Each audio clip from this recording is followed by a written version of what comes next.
नमस्कार दर्शकों, आप देख रहे हैं दूरदर्शन हिमाचल और मैं दामिनी भारद्वाज आपका बहुत बहुत स्वागत करती हूं हमारे आज के कार्यक्रम नमस्ते हिमाचल में।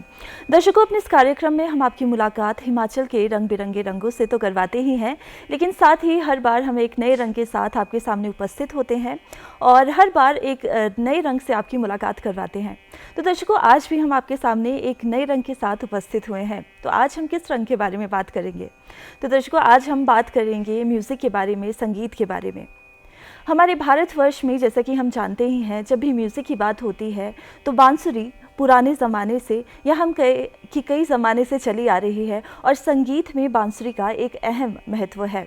और जब भी हम संगीत की बात करते हैं, कोई भी संगीत हो, म्यूज़िक हो, गाना हो, वो अधूरा सा लगता है अगर उसमें बांसुरी की बात ना की जाए, अगर उसमें बांसुरी का इस्तेमाल ना हो।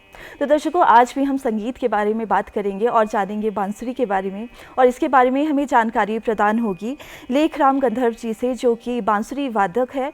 और आइए अपने कार्यक्रम को शुरू करते हैं और जानते हैं आज हम संगीत के बारे में, बांसुरी के बारे में। तो सबसे पहले सर, हम आपका बहुत बहुत स्वागत करते हैं हमारे आज के कार्यक्रम में। सर, जैसे कि आज हम बात करेंगे बांसुरी के बारे में, संगीत के बारे में, और कई सारी जो नॉलेज है आपसे लेंगे बांसुरी के बारे में। लेकिन जब भी हम शुरुआत करते हैं अपने दिन की, तो एक पॉजिटिविटी के साथ करते हैं, भजन के साथ करते हैं। तो मैं भी चाहूँगी कि हम अपने इस कार्यक्रम की शुरुआत जो है एक भजन से करें, एक पॉजिटिव संगीत से करें, म्यूज़िक से करें। बिल्कुल। डीडी हिमाचल के सभी दर्शकों को मेरा नमस्कार, प्रणाम। तो मैं अपना कार्यक्रम ना भजन से करूँगा, ठीक है?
जैसे कि खुद ही भजन कह रहा है कि पायो जी मैंने राम रतन धन पायो।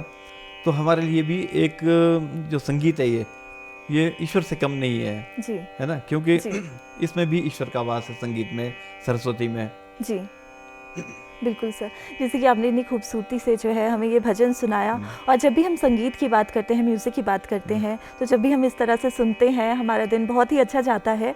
और आज आगे भी हम आपसे बात करेंगे म्यूज़िक के बारे में, लेकिन जब भी हम शुरुआत करते हैं, जैसे कि शुरुआत हमने भजन से की, अब हम आपके बारे में थोड़ा सा जानना चाहेंगे।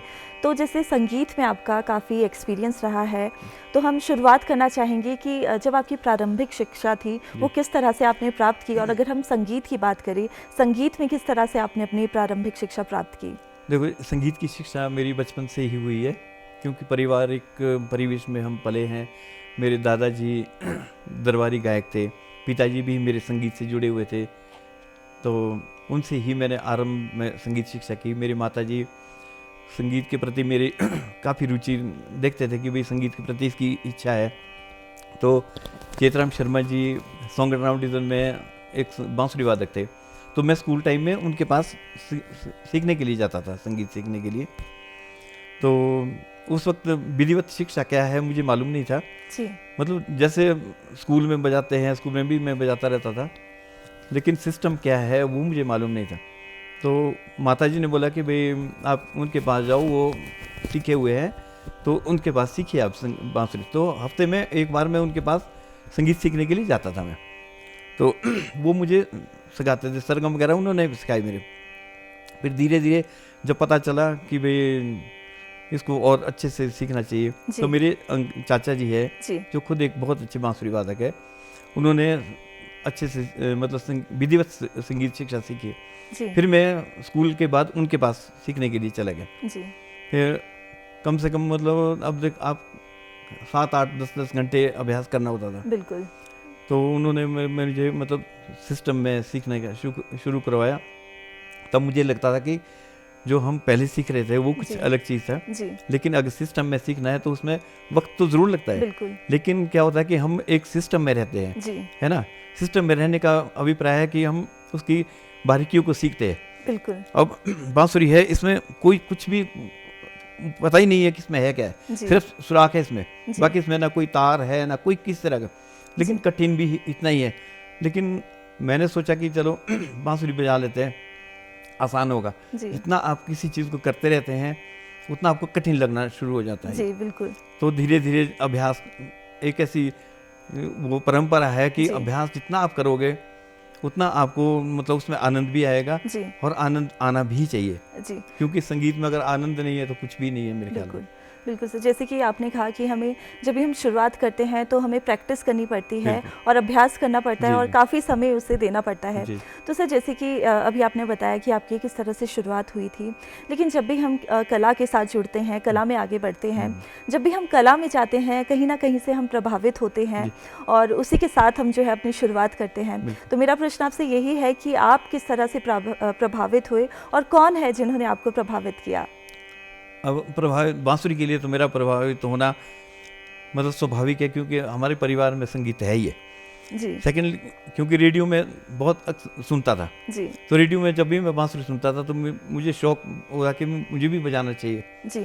ठीक, तो लेकिन बजाएं कैसे, अपने पास साधन भी नहीं थे, जी। सीमित साधन के जी। होते हुए बहुत मुश्किल होता है। अब गांव में रहना, कहाँ सीखना है, कैसे सीखना है। लेकिन हम बहुत भाग्यशाली है कि हमारे घर परिवार में संगीत है, तो हम एक थोड़ा सा अच्छा फीडबैक मिलता है कि भाई चलो, जी। क्या बोलते हैं उसको, कि संस्कार है। जी। बिल्कुल। संस्कार भी होना बहुत ज़रूरी है संगीत में। बिल्कुल। बिल्कुल। मेहनत अलग चीज़ है, संस्कार होना अलग चीज़ है। अगर संस्कार है तो उसमें एक तासीर आपके अंदर पैदा होती है संगीत सीखने जी। की, जी। शौक होता है आपके अंदर बिल्कुल। सीखने का। तो मैं हरि प्रसाद चौरसिया जी, उनको मैं बहुत सुनता था। जी। तो मेरे अंकल जी तो घर सीखते ही थे, जो विष्णु प्रसन्ना जी के शिष्य हैं, जी। तो उनको भी मैंने बहुत सुना है। मेरे गुरु भी चाचा जी मेरे हैं, जी। उनसे मैंने विधिवत शिक्षा प्राप्त जी। की है। संगीत में एक चीज़ और है कि विधिवत सीखना बहुत आवश्यक है। जी। अगर हम किसी के गुरु की शरण में नहीं है तो हम आधे अधूरे ही रह जाते हैं, जहाँ तक जी। मुझे लगता है। जी। बिल्कुल।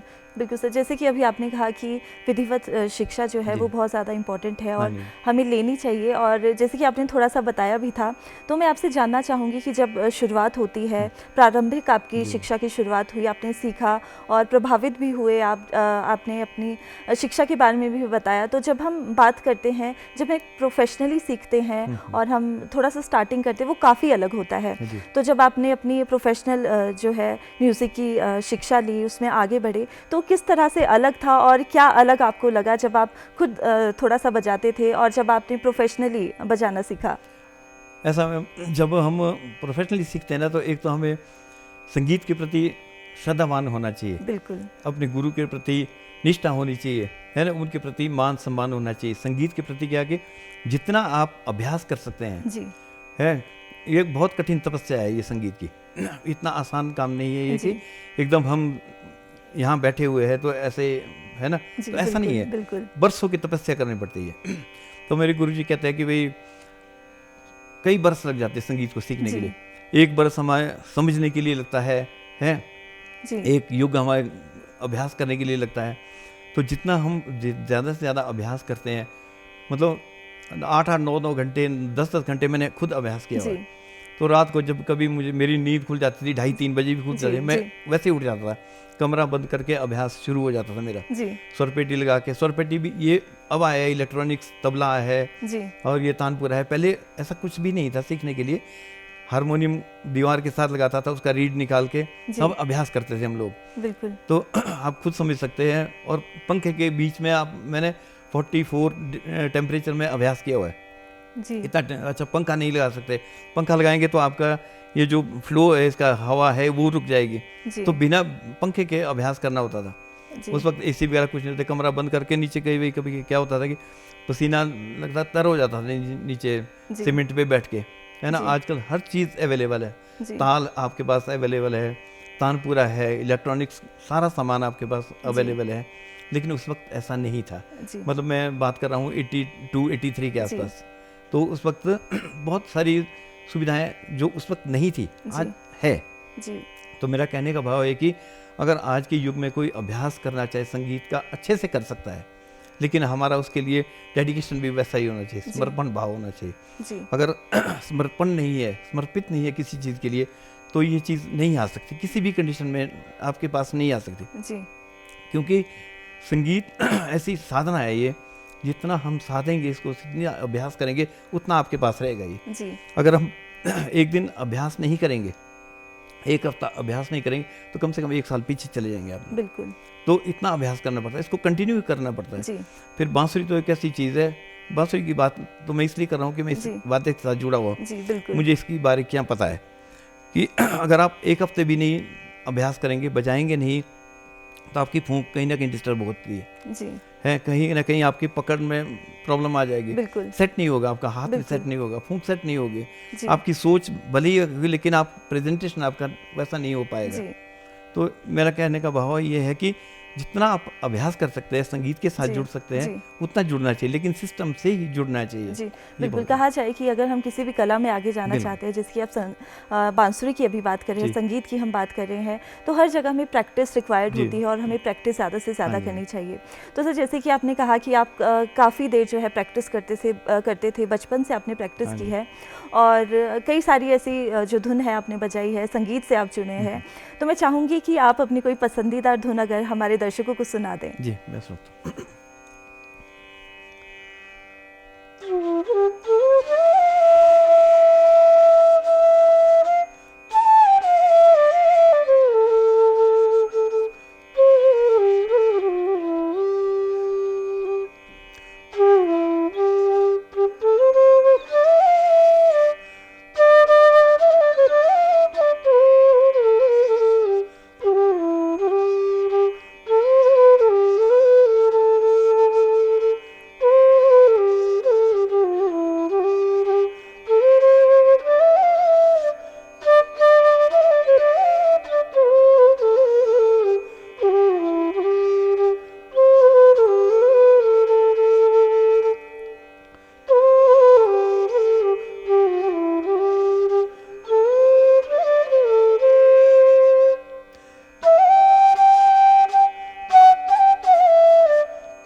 ये लोक धुन है हिमाचल के।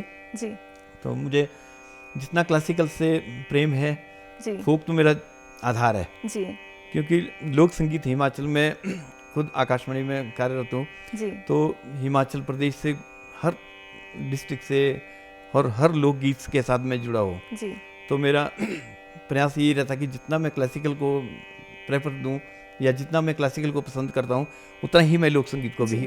पसंद करता हूँ। जी बिल्कुल सर। जैसे कि आपने बताया कि किस तरह से जो है आपका एक्सपीरियंस रहा, इतनी मधुर धुन जो है आपने हमें सुनाई, और आपका कई जो है सारा एक्सपीरियंस भी रहा है। लेकिन जब हम बात करते हैं शुरुआत की, जैसे आपने बांसुरी बजाई, आपने अपनी शिक्षा प्राप्त की, प्रोफेशनल शिक्षा प्राप्त की, एक जो हम शुरुआत की बात करते हैं, हम बाहर जाके कार्य करते हैं, अपनी कला को जो है लोगों के सामने लाते हैं, तो उस शुरुआत के बारे में थोड़ा सा जानना चाहूँगी कि वो शुरुआत आपकी किस तरह से हुई, जब आपने प्रोफेशनली लोगों के सामने किया, या किस तरह से आपकी वो शुरुआत जी, जी। हुई? ऐसा कि जब मैं सीख रहा था, तो इस बीच में मैं 85-86 के आसपास में शिमला आया था। जी नजीबाबाद में मेरी संगीत शिक्षा हुई है। जी तो मैं शिमला आया तो यहाँ एक वर्कशॉप लगी हुई थी भाषा एवं संस्कृति विभाग की, जी जी लोक संगीत पे ही थी वो। तो मैंने पेपर में पढ़ा वो कि लोक संगीत की वर्कशॉप लगी हुई है, तो मैं इसको अटेंड करता हूँ मैं। जी फिर मैं हिमाचल स्टेट म्यूजियम में वर्कशॉप लगी थी 22 दिन की, जी तो मैं वहाँ गया तो उन्होंने मेरा चयन कर लिया। वहाँ इंटरव्यू था जस्ट जी, कि जी। भाई आप अपने उसके लिए आ जाइए वहाँ आवेदन पत्र जी। के साथ। तो जिसको भी जो भी आता है, ढोलक आता है, शहनाई आता है, बांसुरी आता है, तो बांसुरी के लिए मुझे रख लिया वहाँ। जी तो 22 दिन की वर्कशॉप करने के बाद उसमें क्या हुआ कि बहुत सारे लोग वो उसके लिए आते थे लेक्चर देने के लिए। जी जी तो मेरा सौभाग्य ऐसा रहा कि आकाशवाणी से सलीम जी, LR सलीम जी, जी वो आए उसमें इंटरव्यू करने के लिए, उसमें लेक्चर देने के लिए जी। फोक म्यूज़िक पे। जी तो उन्होंने पूछा कि भाई आप कहाँ सीखते हो, क्योंकि जिसने खुद संगीत से जुड़ा हो ना तो बिल्कुल। उनको पता लग जाता है कि भाई सीखा हुआ है। जी तो मैंने उनसे बोला, मैंने कहा मैंने ऐसे ऐसे मैंने संगीत शिक्षा ली है, तो भाई ऐसे करना, तो वो नीचे आकाशवाणी आ जाना। जी मैं कहा ठीक है मैं आ जाऊँगा। तो मैं आकाशवाणी गया तो वहाँ एक रिकॉर्डिंग चली हुई थी, उसके क्या बोलते इस मास का गीत रिकॉर्ड हुआ था, जी भाई इसमें आप बजाओ बांसुरी। मैंने बांसुरी बजाई तो उनको पसंद आया कि भाई ठीक है। उसके बाद उन्होंने क्या किया कि भाई आप ऐसा करिए कि ऑडिशन दे दीजिए। जी फिर मैंने ऑडिशन दिया यहाँ। वैसे मैं युवाणी में नजीबाबाद से भी मेरी स्टार्टिंग नजीबाबाद में ही हुई है। जी जी मैंने वहाँ युवाणी में शुरू किया था सबसे पहले। फिर यहाँ आकाशवाणी में मेरा उनसे परिचय हुआ तो उन्होंने मेरा इंटरव्यू वगैरह किया, ऑडिशन हुआ मेरा। जी फिर मेरे को लोक संगीत के लिए मैं यहाँ बुकिंग मेरी होती रहती थी। जी फिर मैंने बहुत सारे लोगों के साथ अच्छे, कृष्ण सिंह ठाकुर जी, कृष्णलाल सहगल जी और रोशनी देवी जी और प्रताप चंद्र शर्मा जी, बहुत लोगों के साथ मैंने बजाया। जी। मुझे अच्छा लगता था जी। कि मैं रेडियो से जिनको सुनता था जी उनके साथ बजाने का मेरे को बहुत अच्छा एक अवसर मिला। जी फिर उससे क्या हुआ कि मैं, हालांकि फीस वगैरह उस वक्त बहुत कम होती थी, जी 40-45 रुपए होते थे, जी जी लेकिन मुझे सीखने के लिए बहुत कुछ मिला आकाशवाणी से, बिल्कुल बहुत सीखा मैंने। जी तो उसके बाद भाषा संस्कृति विभाग के बाद क्या हुआ कि एक नेशनल कल्चरल फेस्टिवल हुआ दिल्ली में, जी अपना उत्सव 86 में। जी फिर मैं वहाँ भी वहाँ मेरा चयन किया गया कि जी भाई बांसुरी के लिए आ जाओ। जी मतलब उस वक्त बांसुरी के लिए बहुत कम लोग होते थे यहाँ, जी था ही नहीं कि हम, है ना। तो मैं थोड़ा यंग भी था, 22-24 साल का था मैं। तो मेरे को लेके जाते थे, जो भी भाषा संस्कृति विभाग के जो भी प्रोग्राम होते थे, जी मुझे मेरा ही चयन होता था उसके लिए जी कि भाई आप आ जाओ। उसमें इंटरस्टेट कल्चरल एक्सचेंज प्रोग्राम था, जी बहुत अच्छा था। होता भाई एक महीने के लिए हम लोग बाहर जाते थे।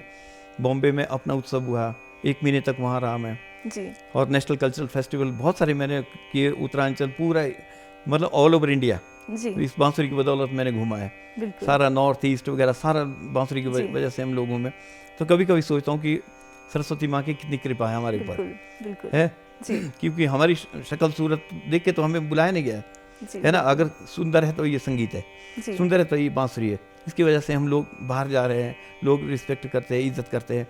तो हमारा भी एक दायित्व बनता है कि हम अच्छा दे, जी जितना अच्छा हो सकता है उतना हम लोग ऑडियंस को दे या पब्लिक को दे। जी अच्छा, फिर हम लोग जितना भी हम लोग घूमते थे उसमें पब्लिक के साथ, आर्टिस्टों के साथ, जी तो हमारा एक जुड़ाव रहा सबके साथ। बिल्कुल बिल्कुल तो लोग परिचय मतलब जानते थे, जी। समझते थे, कलाकारों से परिचय होता था, नए नए लोगों से परिचय होता था हमारा संगीत जी, के क्षेत्र जी। में। आज भी वो सिलसिला जारी है, जी जहाँ भी मैं रहा या जहाँ भी मैं जाता था, सब लोग अभी भी परिचित है हमारे जी जी और बड़ी अच्छी इज्जत करते हैं। अच्छा, जी। 92 में फिर मेरा चयन आकाशवाणी जलगांव में हुआ था। जी हाँ, वहाँ मेरा इंटरव्यू हुआ, वहाँ मेरा सिलेक्शन हुआ। 4 साल में वहाँ रहा, वहाँ भी मैंने बहुत अच्छा किया। महाराष्ट्र, बॉम्बे में दूरदर्शन भी मैं जी। कार्यक्रम देने के लिए जी। गया वहाँ से। और वहाँ मराठी लोक संगीत भी बजाया मैंने, नाट्य संगीत में भी संगत जी, की मैंने, जी और बहुत अच्छे अच्छे लोगों के साथ वहाँ बजाने का अवसर मिला। तो मेरा कहने का भाव क्या है कि हम लोग इसकी बदौलत अच्छे अच्छे लोगों के साथ, संगीत के साथ जुड़े हुए, जी अच्छे कलाकारों के साथ हमने जी। सीखा है, जी उनके साथ शेयर किया, उनसे सीखा है। मैक्सिमम मेरा यही रहा कि मुझे सीखना चाहिए, जी अभी भी मैं सीख रहा हूँ। जी बिल्कुल सर। जैसे हालांकि- कि हम आगे आगे जाते हैं, जी, जी। नए नए लोगों से मिलते हैं, काफ़ी सारे एक्सपीरियंस जो है वो भी हमें मिलता जी। है। तो जैसे कि आपने कहा कि आप अलग अलग जगह पे गए हैं, भारत के अलग अलग हिस्सों में गए हैं, नए नए कल्चर को आपने समझा है, नए नए म्यूज़िक को, संगीत को आपने समझा, और फोक से आप जुड़े हैं, क्लासिकल म्यूज़िक से आप जुड़े हैं। तो जैसे जब हम फोक की बात करते हैं, क्लासिकल म्यूज़िक की बात जी, जी। करते हैं, तो थोड़ा अंतर उसमें रहता है। और जैसे कि आपने कहा कि आपने अलग अलग जगह पे कार्य किया है, हाँ। तो वहाँ के फोक को भी आप समझते हैं, हिमाचल के फोक को भी आप समझते हैं। तो मैं आपसे रिक्वेस्ट करूँगी कि अगर आप हमारे हिमाचली फोक के लिए थोड़ा सा कुछ हमें सुना दें। हिमाचली फोक सुनाता हूँ। बिल्कुल। ओके।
जी, कितनी खूबसूरती से आपने जो है हमें ये धुन सुनाई, ये संगीत सुनाया। तो जब भी हम बात करते हैं जुड़ाव से, चाहे हम संगीत की बात करें, चाहे हम कल्चर की बात करें, जी। तो कला और जो कल्चर है वो आपस में जुड़े हुए हैं। और हमें एक दूसरे को इन दोनों को समझने के लिए इन दोनों से जुड़ना बहुत ज़्यादा ज़रूरी होता है। और जैसे कि आपका काफ़ी एक्सपीरियंस रहा है, खासा एक्सपीरियंस रहा है आपका, अलग अलग जगह पे आप गए हैं। तो अगर हम महत्व की बात करें, जो संगीत है वो कल्चर के साथ जुड़ा तो है, लेकिन जैसे कि आज हम बात करते हैं, नई नई चीज़ें आ रही हैं, और जो यूथ है, हम जनरेशन की बात करें, बच्चों की बात करें, वो थोड़ा सा वेस्टर्न साइड ज़्यादा जाते हैं। और हमारे पास हर चीज़ के लिए एक विकल्प होता है आजकल, म्यूज़िक के लिए विकल्प है, गाने के लिए विकल्प है। तो आपका क्या कहना है कि किस तरह से जो हमारी जनरेशन है, हमारी यूथ है, उसको जुड़ा रहना चाहिए, और कितना ज़रूरी है संगीत को समझना और हमारे वाद्य यंत्रों को समझना? देखिए पता क्या, वेस्टर्न भी कोई बुरी चीज़ नहीं है, जी संगीत के ही प्रकार है। जी चाहे सुगम संगीत है, गीत है, गज़ल है, भजन है, लोक संगीत है। जी लेकिन होता क्या है कि हम, मेरा कहने का मतलब सिस्टम में ज़रूर रहना चाहिए, जी है ना। अब स्टेज पे जाते हैं, कई बार मैं सुनता हूँ, तो स्टेज पे क्या होता है कि एक तो ये जो वेस्टर्न जो धूम धड़ाका चला हुआ है ना, जी इसमें क्या होता है कि हम एक तो अपने आप को भूल जाते हैं कि सुर भी कोई चीज़ है। जी तो मेन क्या है कि अब सुर को पकड़ के रखें, सुर के ऊपर विशेष ध्यान होना चाहिए, क्योंकि जी। संगीत में अगर सुर नहीं है तो कुछ भी नहीं है, बिल्कुल। बेजान है वो, जी है ना। ये समझो कि सुर है तो ईश्वर है। अगर ईश्वर की हम आराधना ढंग से नहीं कर पाए, जी तो स्टेज पे क्या होता है कि बस गए अपने और धूम धड़ाका करके वापस आ गए, जी। तो वो मेरे ख्याल में ठीक नहीं है। जी तो कम से कम एक लोकवाद्य के ऊपर, जितने भी हमारे लोकवाद्य यंत्र है, जी इसमें बहुत कुछ छुपा हुआ है हमारे। जी अब मैं आकाशवाणी में कार्यरत हूँ, जी तो वहाँ हम कीबोर्ड, ये ऑक्टोपैड, ये गिटार वगैरह लोक संगीत में मैं तो यूज़ नहीं करता हूँ। जी मैं ढोलक, शहनाई और बांसुरी और हारमोनियम, बस। उसमें क्या होता है कि एक तो आप सुर में पकड़ के रखते हैं। आप रेडियो की रिकॉर्डिंग कभी भी सुनना, जी आपको कभी बेसुरा नज़र नहीं आएगा उसमें। बिल्कुल। स्टेज फिर बाहर जाइए, आप स्टेज पे आप सुनोगे, उन्हीं कलाकारों को सुनेंगे, तो आपको कहीं ना कहीं, अगर आप संगीत से जुड़े हुए हैं, जी। तो आपको कहीं ना कहीं स्ट्राइक करेगा दिमाग में, नहीं यार मज़ा नहीं आ रहा है, ये सुर पे नहीं गा रहे हैं, मज़ा नहीं आ रहा है। जी तो ऐसा नहीं होना चाहिए। हम कम से कम अपने एक तो वाद्य यंत्र को, जो लोक वाद्य है, जी इनका भी एक हम ध्यान रखें कि भाई इनके साथ ही हम गाएं। अगर जी। लोक संगीत के साथ जुड़े हुए आप तो जी ठीक है, बाकी तो धूम धड़ाका तो चला ही हुआ आपका। वेस्टर्न ठीक है, वो वेस्टर्न कल्चर है तो करना चाहिए, उसमें कोई बुरी बात नहीं है। जी लेकिन अगर हम अपने हिमाचल के या कल्चर की, किसी भी कल्चर की, किसी भी प्रदेश का कल्चर हो, जी लोक संगीत हो, तो उसके साथ अगर जुड़ा, तो उसके जितने भी उसके साथ लोक वाद्य जुड़े हुए, उनका ही उपयोग किए करें, तो जी। ज़्यादा बेहतर है मेरे ख्याल में, जी। मुझे तो ऐसा लगता है। जी बिल्कुल। क्योंकि एक तो हम उस परंपरा के साथ अगर जुड़े हुए हैं तो उस परंपरा को कायम रखने के लिए वो बहुत ज़रूरी है जी कि परंपरा तब कायम रहेगी अगर हम उस परंपरा को हम आगे आगे लाते लेके हैं, जाएंगे। है ना। जी उसके साथ ही हम गाते बजाते हैं या डांस करते हैं, जो भी करते हैं। जी तो अगर हम गा रहे हैं लोकगीत और हम जीन पहन के है या अपना वेस्टर्न कल्चर पहन के स्टेज पे हम नाच रहे हैं या डांस कर रहे जी हैं, तो जी मेरे ख्याल में मुझे तो ठीक नहीं लगता है। जी बाकी तो सब अपने अपने हिसाब से चले, किसी को बोल तो सकते नहीं आप जी कि ऐसा मत करिए, जी लेकिन इस मंच के माध्यम से या डीडी हिमाचल के माध्यम से अगर हमारे कोई कलाकार दर्शक बंधु सुन रहे हैं तो इस तरफ ध्यान देना चाहिए, जी है बिल्कुल। ना, अच्छे से, कि हम अपने संगीत को, अपने लोक गीतों को, लोकगीत हमारी आत्मा है, जी तो हम अगर इसके साथ जुड़े हुए हैं तो हमें इसकी परंपरा का भी ख्याल रखना चाहिए। जी अगर हम इसकी परंपरा का, इसका रीति रिवाज का, इसका मतलब पहरावे का ध्यान रखेंगे जी कि कौन से पहरावा हमें लोकगीत के साथ पहनना चाहिए, जी तो उसका भी हमें पूरा ख्याल रखना चाहिए, तो अच्छा हो सकता है जी फ्यूचर के लिए भी और सबके लिए भी एक मैसेज जाएगा कि हम, ऐसा नहीं कह रहा हूँ कि सभी ऐसे, जी बहुत सारे कलाकार ऐसे भी है कि वो अपने पारंपरिक लोकवाद्य के साथ आते हैं, लोकवाद्य और ड्रेस के साथ जी आते हैं। जी बिल्कुल। और पंजाब में आप देखा होगा, पंजाब का जी है जी जी मैक्सिमम भांगड़ा डालते हैं तो ढोल वगैरह वो बिल्कुल। सब उसी में आते हैं, जी है अपना वो ड्रेस पूरा पहनते हैं जी वो। जी तो हम यहाँ के लिए भी हम यही दुआ करते हैं कि भाई सब इसकी तरफ अच्छा ध्यान दें, जी है लोक गीत है, लोक संगीत है, तो हम उसी की तरह से, अगर आपने कोई गीत भजन गाना है, क्लासिकल गाना है, तो उसके जी। हिसाब से आप कर सकते जी। हैं, आप आज़ाद है, कोई दिक्कत नहीं। जी बिल्कुल। कहा जाए तो अगर हमें अपने कल्चर के साथ जुड़ना है, बिल्कुल। संगीत को आगे लेके जाना है, कला जी। को आगे लेके जाना है, तो जो हमारी रूट्स है, जहाँ से हम जुड़े हैं, उसे हमें साथ में लेके जाना है। नई चीज़ों को हम भले ही एक्सेप्ट करें, लेकिन हमें जो हमारी अपनी परंपरा है उसके साथ भी हमें आगे बढ़ना बिल्कुल, चाहिए। हाँ जी। बिल्कुल सर, जैसे कि अभी आपने कल्चर की बात कही थी और आपने अपने एक्सपीरियंस के बारे में भी बताया था कि कई सारे लोगों के साथ आपने कार्य किया है और कई सारे लोगों के साथ आपने संगत की है और जो है एक्सपीरियंस भी आपका काफ़ी रहा है। तो उसी एक्सपीरियंस के बारे में मैं जानना चाहूँगी कि उनमें से अगर आप किसी ऐसे एक्सपीरियंस के बारे में हमें बताना चाहे जो आपका बहुत ख़ास जो है प्रिय रहा हो और कुछ ऐसा यादगार हो जहाँ से आपने कुछ सीखा हो, क्योंकि आपने जैसे बताया कि कई कई हिस्सों में आप गए हैं, भारत के अलग अलग हिस्सों में गए हैं, तो उनमें से कोई एक अगर आप हमें एक्सपीरियंस बता दें अपना। ऐसा है जब हम किसी संगीत से जुड़े हुए हैं तो जाहिर से बात है कि कोई ना कोई तो आपको लोग मिलेंगे, कोई ऐसे बिल्कुल ना। बिल्कुल। तो अब कल्चर की बात ही करें तो महाराष्ट्र में लोक नाट्य जी है या बहुत, मतलब उसका एक अपना अलग जी। प्रचलन, नाट्य संगीत है। जी मैंने पहली बार सुना, मैं महाराष्ट्र में गया तो मुझे जी पता ही नहीं था वहाँ की नाट्य संगीत की कोई परंपरा है। जी अब जैसे हमारे नॉर्थ में उपशास्त्रीय संगीत का प्रचलन है, जी तो वहाँ नाट्य संगीत है। नाट्य संगीत क्या होता है कि जैसे ओपन एयर थिएटर में नाटक चलते थे, जी तो बैकग्राउंड में गाना चलता था उसमें, जी तो बिना किसी माइक के, बिना किसी इसके, वो अभी भी करते हैं वो। जी बिल्कुल। लेकिन बहुत अच्छे अच्छे लोग हैं जो बहुत अच्छा गा रहे हैं, बहुत अच्छा कर रहे हैं नाट्य। अब उस परंपरा को उन्होंने अभी भी जिंदा रखा हुआ है, बिल्कुल। अभी भी करते हैं। जी तो मेरा कहने का मतलब है कि हम, शिक्षा तो हमें कहीं से भी मिल सकती है, जी। अच्छा कहीं से भी मिल सकता है। जी तो मैं तो लोग कलाकारों के साथ ही रहता हूँ, बिल्कुल बिल्कुल। तो मैं उनसे भी सीखता हूँ जी कि अगर अच्छा कर रहा है कोई तो वो भी मुझे अच्छा लगता है। जी कोई नहीं कर रहा है तो उसको मैं कई बार डांट भी देता हूँ कि नहीं भैया अच्छा करो। इसका जी। मतलब क्या है कि भाई मैं भी आपके साथ जुड़ा हुआ हूँ। जी अब मैं बिल्कुल। कई बार रिकॉर्डिंग में होता हूँ, नीचे कोई सुर में नहीं गा रहा हूँ, तो मेरे कोई स्टूडियो में 10 चक्कर लग जाते हैं इस समझाने के लिए, जी कभी इसको ताल में गाओ, इसको ऐसा गाओ, इसको इस तरह से ठीक कर सकते हैं आप। जी तो वो भी मेरे लिए बहुत बड़ा एक्सपीरियंस होता है कि भाई बुरा कोई नहीं मानते कि भाई जी। मैं किसी को डांट रहा हूँ या जी समझा रहा हूँ। जी तो मैं उनको ये बोलता हूँ कि मेरा डांटने का अभिप्राय ये नहीं कि मैं आपको डोमिनेट कर रहा हूँ, जी मेरा ये है कि मैं भी आपके साथ जुड़ा हुआ हूँ। जी क्यों बोलेंगे कि रिकॉर्डिंग किसने की, कौन आपके साथ बजा रहा है, कौन आपके साथ गा रहा है, तो एक कोऑर्डिनेशन होता है। बिल्कुल बिल्कुल। अगर 5 लोग स्टूडियो में बैठे हुए हैं जी तो 5 लोग जब तक एक बन के नहीं आएंगे रिकॉर्डिंग के लिए तो अच्छा कैसे होगा। बिल्कुल। तो मेरा एक मकसद ये भी कि भाई अच्छा होना चाहिए जी है। अगर मैं अच्छा दे सकता हूँ डिपार्टमेंट के लिए या पब्लिक के लिए, जी तो मेरा पहला लक्ष्य यही है कि मैं अच्छा करूँ। जी अच्छा करेंगे तो लोग भी अच्छा मान के चलेंगे ना कि जी। भाई हमें अच्छा गाइड किया है या अच्छा मिला है। जी तो पब्लिक को भी हम ये अच्छा दें जी अच्छा बेटर करने का कोशिश करें कि बेटर कैसा हो सकता है। जी बिल्कुल सर, जैसे कि हम एक्सपीरियंस की बात कर रहे जी। हैं और जैसे कि आपने बताया कि जो लोग हैं वो सुनना चाहते हैं और अच्छे मधुर संगीत को लोग भी समझते हैं और बिल्कुल। उसकी सराहना भी करते जी। हैं। तो सर जैसे कि आपने बताया कि कई सारे अलग अलग संगीत है, चाहे फोक है, क्लासिकल है, वो सब आपने गाया है। संगीत जो है बांसुरी के ज़रिए जो है आप उससे जुड़े हैं, तो मैं चाहूँगी कि आप हमारे दर्शकों के लिए कुछ सुना दें। चल मैं एक सुनता हूँ। जी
जी बिल्कुल, बहुत खूब, कितनी खूबसूरती से जो है ये ये चंबा का जी जी लोकगीत है। जी बिल्कुल। जैसे कि आपका जो है एक्सपीरियंस भी खासा रहा है और चंबा के जो है लोकगीत आपने अभी जो हमें अपनी धुन के ज़रिए जो है सुनाया, तो सर मैं आपसे जानना चाहूँगी कि जब भी हम इस तरह से जुड़ते हैं, कार्य करते हैं और संगीत से हम जुड़ते हैं, तो अलग अलग महत्व होता है अलग अलग जगह पे जब हम बात जी। करते हैं। तो मैं जानना चाहूँगी जैसे बांसुरी जो है आप बजाते हैं, तो फोक अगर हम संगीत की बात करें, फोक म्यूज़िक की अगर हम बात करें, तो उसमें कितना ज़्यादा इम्पोर्टेंस रखती है बांसुरी और इसका संगीत? देखो बांसुरी पता क्या अब लोक वाद्य तो है ही है, बिल्कुल लेकिन इसमें शास्त्रीय संगीत भी का श्रेय जो है पन्नालाल घोष जी हमारे, जी उन्होंने है बांसुरी को, ये लोक वाद्य को क्लासिकल में ही शुरू किया है। जी ठीक है, क्लासिकल मतलब बहुत मुश्किल है। जी इसमें लोक संगीत में तो हमें पता ही नहीं होता कौन सा सुर लग रहा है, कहाँ लग रहा है। बिल्कुल लेकिन जब हम इसको शास्त्रीय संगीत में बजाते हैं तो हमें पता होता कि सा कहाँ से बजना है, रे कहाँ है, बिल्कुल बिल्कुल कोमल गंधार कैसे बजना है, कोमल धैवत कहाँ से बजना है। जी तो वो तब जब हम सिस्टम में सीखते हैं तो हमें गुरु ही वो एक मार्गदर्शन करता है हमारा कि बेटा ये सा ये है, रे ये है। पहले तो पता ही नहीं होता था बिल्कुल कि भाई पहले तो एक भी गाना यहाँ से निकलता है इसी सुर से बजता होगा, हमें क्या पता, बिल्कुल हम तो अनजान है। जी लेकिन जब हम इसकी जानकारी अगर गंभीरता से इसको लिया जाए, सीखा जाए, इसके प्रति हमारी डेडिकेशन प्रॉपर हो, तो जब हम इसको सिस्टम में जाते हैं जी गुरु के पास जाके, गुरु जी। भी हमारा अच्छा होना चाहिए, मेन बिल्कुल। हमारा गुरु सही होना चाहिए संगीत जी, के क्षेत्र जी। में। अगर हमें गुरु अच्छा मिलता है तो हमारा मार्गदर्शन अच्छा होता है। जी मार्गदर्शन इस तरह से अच्छा होगा, हम हिंदुस्तान के या किसी वर्ल्ड के किसी कोने में चले जाए, हम कहीं मार नहीं खा सकते, जी क्योंकि दर्शक हमारे से और आगे निकले होते हैं। जी हम यहाँ बैठे हुए बजा रहे हैं, लेकिन हमारे जो श्रोता है, जो सुन रहे होते हैं, वो हमारे से कई गुना आगे है सुनने वाले। जी क्योंकि एक एक चीज़, कहीं आप महाराष्ट्र वगैरह में जाओ या किसी भी स्टेज पे आप परफॉर्म कर रहे हैं, जो ऑडियंस है वो वैसे नहीं आई हुई है आपको जी सुनने के लिए, जी वो इसलिए सुनने आई हुई है कि आप करना क्या चाह रहे हैं स्टेज पे, बिल्कुल है ना। अगर आप अच्छा बजा रहे हैं तो समय पर आपको वाह वाह मिलेगी कि हाँ भाई बहुत अच्छा बजाया, जी है ना। लेकिन मैं तो बोलूँ कि ऑडियंस से बढ़ के कुछ भी नहीं है। बिल्कुल कलाकार की अगर पहचान करवानी है तो ऑडियंस है बिल्कुल बाकी कोई भी ताकत नहीं है कि आपको कमरे में बैठ के या घर में बैठ के आप जितना मर्जी अभ्यास कर दो, जब आप पब्लिक में निकलते हैं बाहर, जी ऑडियंस में जाएंगे, तब आपका असली परीक्षा होती है कि जी। आप क्या कर रहे हैं, कितना आपने सीखा है, किस हिसाब से आप सीख पा रहे हैं, किस हिसाब से आपकी प्रेजेंटेशन जी है, कितना आपने गेन किया है, राग की परंपरा क्या है, जी क्या आप उस परंपरा के अनुसार बजा रहे हैं। जी क्योंकि राग जो है एक परंपरा में है, बिल्कुल उसमें आप गलत सुर नहीं लगा सकते। अगर यमन बजाया तो यमन में कौन से सुर लगने हैं, जी वादी संवादी क्या है, तो ऑडियंस अच्छे से जानती है इस चीज़ को। जी बिल्कुल तो अगर हम वहाँ खरे उतरते हैं ऑडियंस में, तो समझो कि आपका अभ्यास कामयाब हो चुका जी है आप। लेकिन सीखना तो आपको ज़िंदगी भर बिल्कुल है ना। इस ऐसा नहीं है कि 8-10 दिन में, 15 दिन में, महीने में, साल 6 महीने में आप कलाकार बन चुके, नहीं, ऐसा नहीं है। जी कलाकार बनने के लिए ज़िंदगी पूरी आपको न्यौछावर करनी पड़ेगी, जी पूरी ज़िंदगी आपको सीखना पड़ेगा, तब जाके आप कामयाब होंगे कहीं आगे, है ना। कहीं 50 साल के बाद आपका नाम होना शुरू हो जाता है जी कि जब 50-60 साल के होंगे, तब आपके पास वक्त कितना बचा, है ना। पूरा मतलब पूरी लाइफ तो आपकी सीखने में चली गई, बिल्कुल ऑडियंस में क्या जाएंगे आप। जी लेकिन ऐसा ही जी है ना। तो बहुत वक्त चाहिए संगीत को सीखने के लिए भी, और आगे उसका प्रेजेंटेशन के लिए भी आपको जी वक्त चाहिए। जी बिल्कुल, जैसे कि आपने कहा कि जो गुरु की संगत है वो बहुत ज़्यादा महत्व रखती है, और हमें जो है गुरु से जब शिक्षा प्राप्त होती है तो वो बहुत ज़्यादा इम्पोर्टेंट भी है हमारे लिए। तो सर, जैसे कि आपका बहुत एक्सपीरियंस रहा है, तो जब आप प्रैक्टिस करते थे बचपन से लेके अभी तक की अगर हम प्रैक्टिस की बात करें, तो कई सारी ऐसी धुन है, कई सारे ऐसे म्यूज़िक है जो आपने बजाया होगा और जिसकी आपने प्रैक्टिस की होगी, लेकिन कभी कभी हम कहते हैं ना कि वो एक जो संगीत है, एक वो जो धुन है, वो हमारे दिल के पास होती है कोई। तो मैं चाहूँगी कि आप हमारे दर्शकों को वो एक आपकी वो धुन सुना दें जो आपके दिल के पास अब है। स्कूल टाइम में मैं फिल्मी गाने बहुत अच्छे बजाता था, जी, अभी भी मैं बजाता हूँ, लेकिन मैं सुनाता हूँ आपको। मैं लता जी के गाने बहुत पसंद करता हूँ, तो लता जी के गाया हुआ एक गाना सुनाता हूँ मैं। जी बिल्कुल।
जी बिल्कुल, बहुत बढ़िया, कितनी खूबसूरती से जो है ये आप।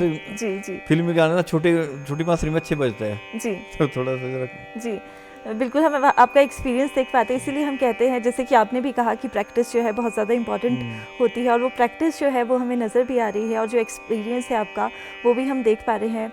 तो जब भी हम बात करते हैं, जैसे कि हम अलग अलग अभी संगीत की बात की, हमने फोक की बात की, क्लासिकल की बात की, और जैसे कि आपने कहा कि अलग अलग जगह पे जाके जो है आपने सीखा भी है और अलग अलग लोगों के साथ भी कार्य किया है। लेकिन जैसे कि आपने बताया कि आप मुंबई भी गए हैं, नॉर्थ ईस्ट भी गए हैं, तो जब हम अलग अलग भारत के हिस्सों की बात करते हैं या हम हिमाचल की ही बात करते हैं, तो जो म्यूज़िक है, जो कल्चर है और जो वाणी है वो चेंज होती रहती है थोड़े थोड़े। अगर हम बात करें थोड़ी थोड़ी जगह के बाद जो है म्यूज़िक चेंज हो रहा है, लैंग्वेज चेंज हो रही है। लेकिन जब हम भारत की इतनी बड़ी भारत देश की बात करते हैं तो वो भी काफ़ी बड़ा है और अलग अलग जो है हम उसका कल्चर देख पाते हैं। नॉर्थ में अलग है, साउथ में अलग है, ईस्ट में अलग है, वेस्ट में अलग है।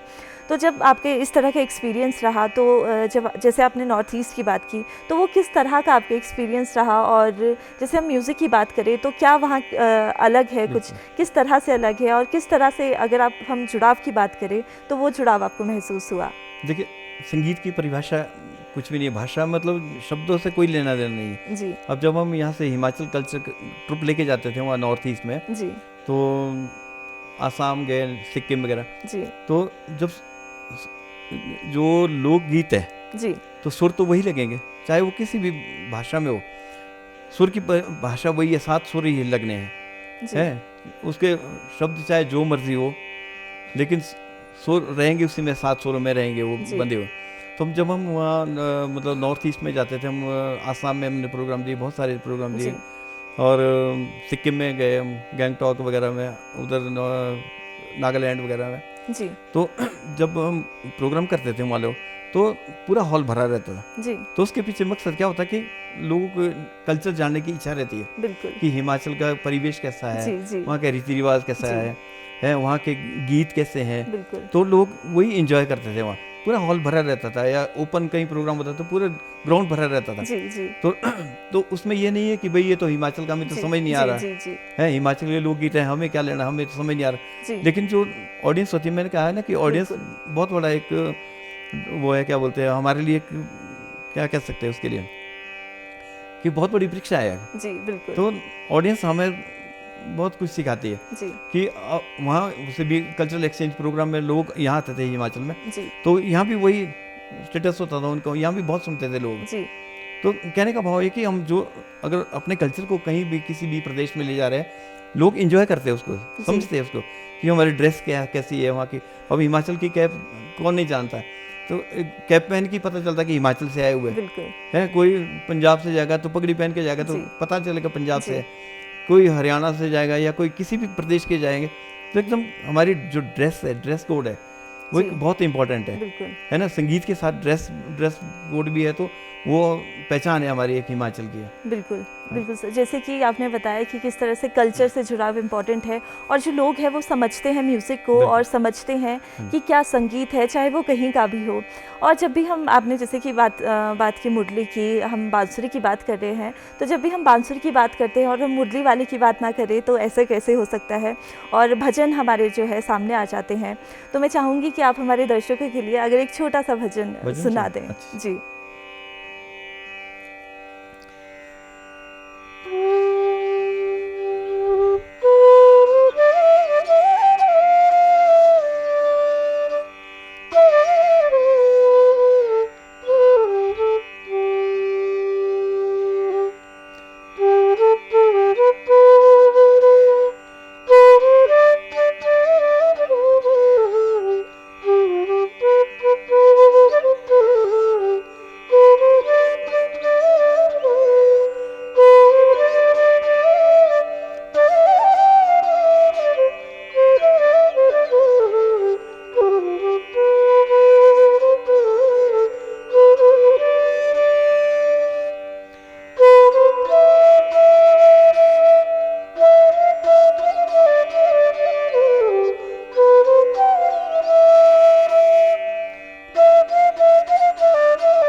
बिल्कुल सर, बहुत कितनी खूबसूरती से जो है आपने हमें जो है ये बताया। और सर मैं ये आपसे जानना चाहूँगी, जैसे आप पे शोध कार्य भी किया गया है और आप जो है अलग अलग धुन गाते हैं, अलग अलग संगीत से जो है आप जुड़े हैं। लेकिन जैसे कि हम देखते हैं जो हमारी यूथ है, आने वाली जनरेशन है, कभी कभी हिचकिचाती है कि अगर हमें संगीत में आगे जाना है तो हम जाएँ या ना जाएँ, और अगर जाएँ तो किस तरह से जाएँ, क्या सही रहा है। तो मैं चाहूँगी आप चंद शब्दों में हमारे अगर जो दर्शक है, यूथ है जो देख रही है, उन्हें किस तरह से समझाना चाहेंगे कि वो किस तरह से आगे बढ़े संगीत के क्षेत्र बिल्कुल में। संगीत सीखना चाहिए, खास करके जो बच्चे हैं, बच्चों को अगर संगीत में अभी से ही डालोगे ना, छोटे से मतलब 5-6 साल के बच्चों में, तो उनमें क्या होगा कि एक सुनने का क्रेज़ भी रहेगा, जी है ना। और सीखने का क्या होगा कि जो छोटी उम्र होती है, छोटी उम्र में अगर आप संगीत सीखोगे ना, तो आगे जाके आपका इंटरेस्ट बना रहेगा संगीत के जी प्रति।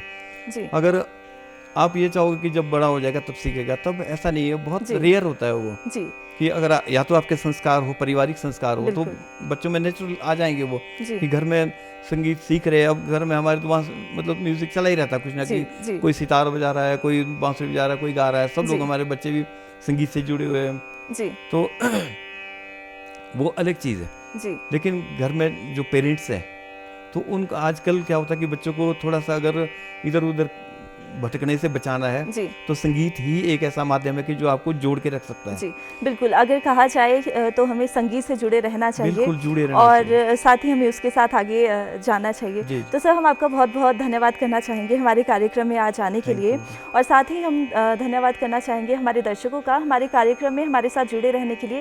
लेकिन दर्शकों, जाते जाते भी हम आपको ऐसे ही जाने नहीं देंगे, हम आपको एक धुन सुनाते हुए जाएंगे। तो सर मैं जाते जाते रिक्वेस्ट करूँगी कि आप हमारे दर्शकों के लिए एक ठीक। छोटी सी धुन सुना जी। दें।